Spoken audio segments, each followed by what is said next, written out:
कहानी की शुरुआत में हम एक कपल को खून में बुरी तरह लथपथ देखते हैं जो बेहद डरे हुए थे। उनकी हालत काफी खराब। अब वो कौन थे और उनके साथ हुआ क्या था ये हम जानेंगे आगे कहानी में।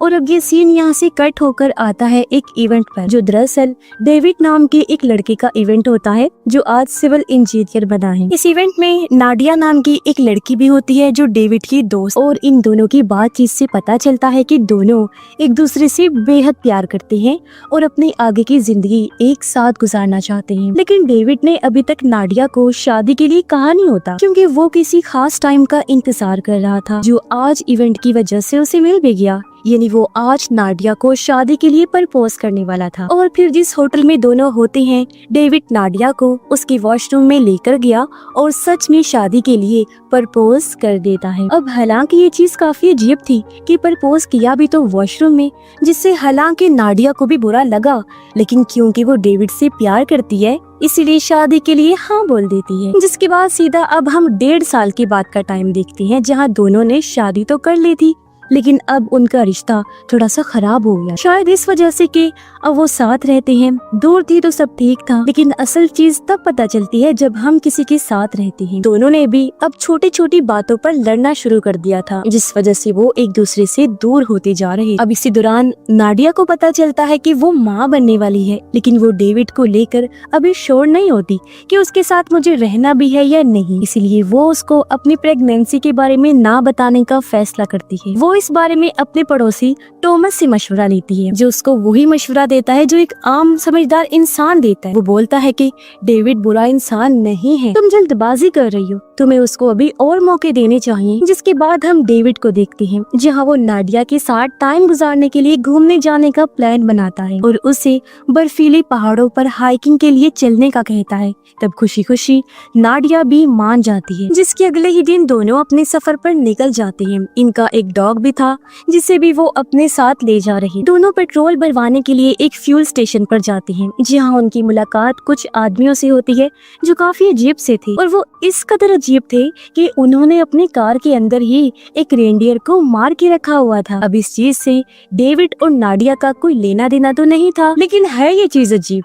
और अब जब वो दोनों वहाँ से निकलने लगे तो गलती से डेविड की गाड़ी उनकी गाड़ी से टकरा जाती है, जिस वजह से गाड़ी पर हल्का सा निशान आ गया। अब निशान छोटा सा ही था जिसे वो भी नजरअंदाज करके वहाँ से चले जाते। थोड़ी ही देर में दोनों अपने होटल पहुँच गए, जहाँ उनकी मुलाकात सबसे पहले रिसेप्शनिस्ट से होती है, जो उन लोगों के साथ काफी अजीब बर्ताव करती है, उन्हें घूरती है। लेकिन ये दोनों इस चीज को भी नजरअंदाज कर देते और अपने रूम में आराम करने चले जाते हैं। इसी होटल में हम उन लड़कों को भी देखते हैं जिनकी गाड़ी पर गलती से डेविड का स्क्रैच पड़ा था, लेकिन फिलहाल वो कुछ नहीं कहते, सब नॉर्मल था। लेकिन अगले दिन जब ये दोनों हाइकिंग के लिए निकलते हैं तो देखा कि उनकी गाड़ी पर उन लड़कों ने अजीब तरह की बातें लिखी हुई हैं, जिसको देखकर नाडिया को बहुत गुस्सा आता है। वो डेविड से कहती है कि हमें उसी दिन उन लड़कों से माफी मांग लेनी चाहिए थी, हम सॉरी बोलकर मामला खत्म कर सकते थे। तब डेविड उसको शांत कराता है और वो दोनों निकल जाते हैं। रास्ते में उन्हीं लड़कों की गाड़ी खड़ी हुई नजर आई, जिसको देखकर नाडिया कुछ सोचने लगी। फिर अपने गुस्से को शांत करने के लिए वो उनकी गाड़ी पर एक लंबा सा स्क्रैच मारकर वहाँ से वापस भाग आती है और जल्दी से गाड़ी में बैठ गई। जिसकी कुछ देर बाद दोनों वहाँ पहुँच जाते हैं जहाँ से उन्हें हाइकिंग शुरू करनी है, यानी बर्फीले पहाड़ों पर आगे बढ़ने वाले। और काफी देर घूमने के बाद एक जगह पर रेस्ट करने के लिए बैठ गए। उन्होंने अपने डॉग के साथ इस ट्रैकिंग को बहुत एंजॉय किया था। अब तकरीबन यहाँ रात हो गई थी, इसलिए इन्हें मजबूरन वहीं पर रुकने के लिए कैंप लगाना पड़ता है। जब ये दोनों कैंप के अंदर लेटे थे तो नाडिया फाइनली डेविड को अपनी प्रेगनेंसी के बारे में बता देती है, जिसको सुनकर डेविड बहुत खुश हो जाता है। लेकिन शायद उनकी ये खुशी ज्यादा देर तक नहीं रहने वाली, क्योंकि तभी वो दोनों अपने कैंप पर एक लेजर लाइट यानी कि एक छोटा रेड डॉट नोटिस करते हैं। वो लोग कैंप से बाहर निकलकर चेक करने की कोशिश करते हैं, लेकिन अंधेरा इतना ज्यादा होता है कि उन्हें कुछ भी दिखाई नहीं देता। इसलिए डेविड डरकर नाडिया को यहाँ से चलने को कहता है और वो दोनों फौरन निकलने के लिए पैकिंग शुरू कर देते हैं। तभी अचानक उन्हें किसी की चीख सुनाई देती है, जिसे सुनते ही उनका डॉग फौरन उस तरफ भाग जाता है। कुछ ही देर बाद उन्हें गोली चलने की आवाज सुनाई देती है, जिसका मतलब था कि किसी ने डॉग को मार दिया है, जिससे डेविड समझ चुका था कि अब यहाँ रहना खतरे से खाली नहीं है। इसलिए ये दोनों वहाँ से बगैर सामान के भागना शुरू कर देते हैं, जहाँ कोई लगातार उनके ऊपर भी गोलियां चला रहा था। इनको कुछ समझ नहीं आता कि आखिर कोई हमें मारना क्यों चाहता है, लेकिन अपनी जान बचाने के लिए दोनों मजबूरन भागते हुए जंगल की तरफ चले जाते हैं, जहाँ इन दोनों को ये बर्फीली तूफानी रात एक कॉटेज में गुजारनी पड़ती है, जो लकड़ी का बना हुआ घर था। जिसके बाद दोनों बात करते हैं कि वो वापस उस कैंप में जाएंगे और अपना सारा जरूरी सामान लेकर वहाँ से निकल जाएंगे। लेकिन जितना उन्होंने सोचा था ये काम उतना आसान नहीं होता, क्योंकि जैसे डेविड वापस अपने कैंप में आया उसको वहाँ डॉग की लाश मिलती है, जिसकी हालत इतनी खराब थी कि उसे देखकर डेविड की उल्टियाँ आने लगती हैं और नाडिया भी पूरी तरह घबरा जाती है, जिसे डेविड संभालता है। लेकिन इससे पहले ये दोनों कुछ समझ पाते, वहाँ लगे एक ट्रैप, एक जाल से डेविड पूरी तरह जख्मी हो जाता है। अच्छा, यहाँ हम नोटिस करते हैं कि उन दोनों की माजी का एक सीन बार बार हमें दिखाया जा रहा है, जो एक हादसे से जुड़ा हुआ था। अब वो हादसा क्या था ये हम आगे जानेंगे, लेकिन जो भी है उस हादसे का दोनों को बहुत अफसोस है और शायद इसी वजह से उनके साथ ये सब हो रहा है। अब डेविड बुरी तरह से जख्मी हो चुका है, जिसको फौरन इलाज मिलना जरूरी हो गया था। इसलिए अब ये दोनों यहाँ से अपनी गाड़ी की तरफ जाने लगते, जहाँ रास्ते में इन्हें दूर एक आदमी खड़ा हुआ दिखाई देता है। अब इससे पहले कि ये दोनों उससे मदद मांग पाते, वो आदमी इनके ऊपर गोलियां चलाने लगता है, जिसका मतलब यही वो आदमी है जो इनको मारना चाहता है। और अब एक बार फिर से ये दोनों अपनी जान बचाने के लिए जंगल की तरफ भागना शुरू कर देते हैं, जहां भागते हुए एक गोली डेविड को लग जाती है। उस बेचारे के लिए आज का दिन बहुत ही बुरा था और अब वो और ज्यादा जख्मी हो जाता है, जिसको बड़ी मुश्किल से संभालते हुए नाडिया एक कॉटेज तक पहुंच जाती है, जहां आकर वो सबसे पहले डेविड के जख्मों को साफ करती है। डेविड बहुत दर्द में है और अगर उसको अभी इलाज नहीं मिला तो इन्फेक्शन की वजह से उसकी जान भी जा सकती है। लेकिन खुशकिस्मती से नाडिया को वहाँ पर एक फर्स्ट एड किट मिल जाती है, जिससे कम से कम नाडिया डेविड की मरहम पट्टी तो कर सकती है। इसी बीच हम फिर से पास्ट का वो सीन देखते हैं जब दोनों गाड़ी में थे और वो हादसा हुआ था, जिसे याद करके नाडिया काफी उदास और परेशान हो जाती है। और तो और डेविड की हालत बेहद खराब होती जा रही थी और ऐसे ही एक और रात गुजर जाती है, जहाँ अगली सुबह इन्हें एक बार फिर से किसी के आने की आहट महसूस होती है। नाडिया और डेविड खिड़की से झांक कर देखते हैं, जहाँ इनको एक गार्ड दिखाई देता है जिसके हाथ में गन थी। लेकिन ये गार्ड वही आदमी होता है जो इन्हें होटल में भी मिला। अब इन दोनों को लगने लगा था कि शायद यही गार्ड, जो एक पागल इंसान है, इनकी जान के पीछे पड़ा, जो एक किलर है और लोगों को बेरहमी से मार देता है। इसीलिए ये दोनों उसे छुपते छुपाते कॉटेज से बाहर भागने लगते हैं। लेकिन तभी वो गार्ड इन्हें देख लेता है और इनका पीछा करने लगा और इसी भागा दौड़ी में नाडिया गार्ड को शूट कर देती है, जिससे बुरी तरह जख्मी होकर वो वहीं गिर पड़ता है। और अब ये दोनों मौका देखकर वहाँ से भागने लगते हैं। लेकिन डेविड की हालत बहुत ज्यादा खराब होने की वजह से उसे अब चलने में बहुत तकलीफ होने लगती है।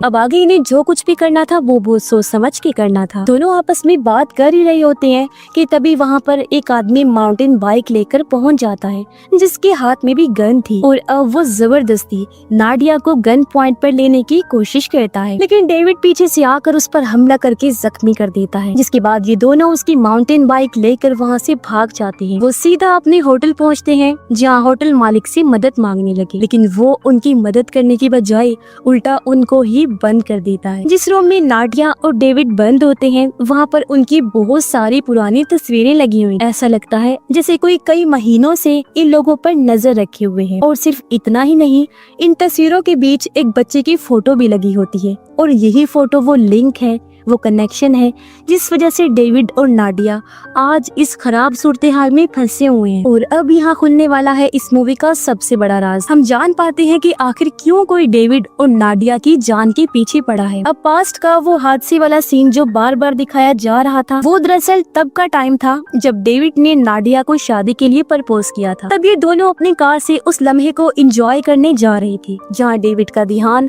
गाड़ी चलाते वक्त भटक गया था, जिस वजह से इनकी गाड़ी से से एक मासूम छोटे से बच्चे का एक्सीडेंट हो जाता है और एक्सीडेंट भी इतना भयानक हुआ होता है कि उस बच्चे की मौके पर ही मौत हो जाती है। अब इंसानियत को सामने रखते हुए इन दोनों को उस बच्चे को हॉस्पिटल ले जाना चाहिए था, पर ये डर कर वहाँ से भाग गए। अब इनको लगा था कि शायद वो बच्चा अकेला था, लेकिन उस वक्त उसके साथ बच्चे की मॉम डैड भी थी और वही है जो यहाँ इन दोनों के पीछे पड़े हुए हैं। बच्चे का बाप जो है वो और कोई नहीं बल्कि इनका पड़ोसी टॉमस होता है। टॉमस ने उसी दिन सब कुछ प्लान करना शुरू कर दिया था जिस दिन इन दोनों ने उसके बेटे को मारा था। सब कुछ यानी इनका यहाँ आना, इस होटल में रुकना पहले से ही प्लान था और अब शायद टॉमस इन दोनों को नहीं छोड़ेगा। अब होटल की रिसेप्शनिस्ट जो इनके साथ अजीब बर्ताव कर रही थी, उनको घूर कर देख रही थी, वो दरअसल बच्चे की माँ होती है। अब जिस आदमी ने इनको कैद किया था वो टॉमस का ही आदमी था और अब टॉमस दोनों को पकड़कर बांध देता है और उन्हें धीरे धीरे तकलीफ देने लगता है। लेकिन यहाँ इनको किसी मसीहा की तरह वही गार्ड बचाने आ जाता है जिसे गोली से नाडिया ने जख्मी कर दिया था और ये दोनों जिससे बचकर भाग गए थे, लेकिन तब गार्ड असल में उन्हें बचाने ही आया था। अब जैसे गार्ड अंदर आया, टॉमस और गार्ड के बीच लड़ाई होने लगती है। इस लड़ाई का फायदा उठाकर डेविड और नाडिया बाहर आ गए और भागने लगते, लेकिन डेविड की जख्मी हालत होने की वजह से ये लोग ज्यादा दूर तक नहीं जा पाते। तभी यहाँ टॉमस भी आ गया जिससे डेविड बार बार कहता है कि देखो प्लीज तुम्हारा गुनाहगार मैं हूँ, मैं गाड़ी चला रहा था, मेरे से एक्सीडेंट हुआ और तुम्हारा बेटा मारा गया, तो तुम मुझे मार दो और मेरी वाइफ को छोड़ दो क्योंकि वो प्रेग्नेंट है। लेकिन टॉमस उसको वही दर्द महसूस करवाना चाहता था जो उसने और उसकी वाइफ ने तब किया था जब उनका बच्चा मरा था, इसीलिए वो नाडिया को शूट कर देता है जिससे नाडिया के साथ साथ उसके बच्चे की भी मौके पर ही मौत हो जाती है। लेकिन यहाँ टॉमस डेविड को नहीं मारता और उसे उसकी बीवी और बच्चे की मौत की तकलीफ महसूस करने को कहता है और खुद वहाँ से चला जाता है। डेविड ने एक ही पल में सब कुछ खो दिया, बिल्कुल वैसे ही जैसे टॉमस और उसकी वाइफ ने खोया। अब इस फिल्म में गलती दोनों कपल्स की ही थी। सबसे पहले डेविड और नाडिया, उनकी लापरवाही की वजह से एक मासूम बच्चे की जान चली गई और इन्होंने उसकी मदद भी नहीं की। तब बदले की आग में टॉमस और उसकी वाइफ ने उनके साथ ये सब किया, बिल्कुल वैसे ही जैसे बदला लेने के लिए नाडिया ने उन लड़कों की गाड़ी पर स्क्रैच लगाकर किया था। उन्होंने भी गलती ही की थी। बदला लेना जरूरी नहीं होता, हमें इग्नोर करके आगे बढ़ जाना चाहिए। ऐसे ही टॉमस और उसकी वाइफ के लिए बच्चा मरने की वजह से दुख की बात तो थी, लेकिन उन्हें ऐसे किसी की पूरी फैमिली को बर्बाद नहीं करना चाहिए था। यहाँ एक बात तो क्लियर हो जाती कि आपके बुरे काम आपका पीछा कभी नहीं छोड़, लेकिन अगर कभी किसी के साथ आपने अच्छा किया होगा और बदला ना लेकर माफ कर दिया होगा, बुरा फील होने पर इग्नोर किया होगा, तो शायद फिर आप बच सकते। तो हमें इस मूवी से सीख लेनी चाहिए कि बदला लेना जरूरी नहीं होता, हमें सबको माफ कर देना चाहिए और अगर किसी को हमारी मदद की जरूरत है तो उसकी मदद लाजमी करनी चाहिए। और इसी के साथ ही इस फिल्म की कहानी यहीं पर खत्म हो जाती है।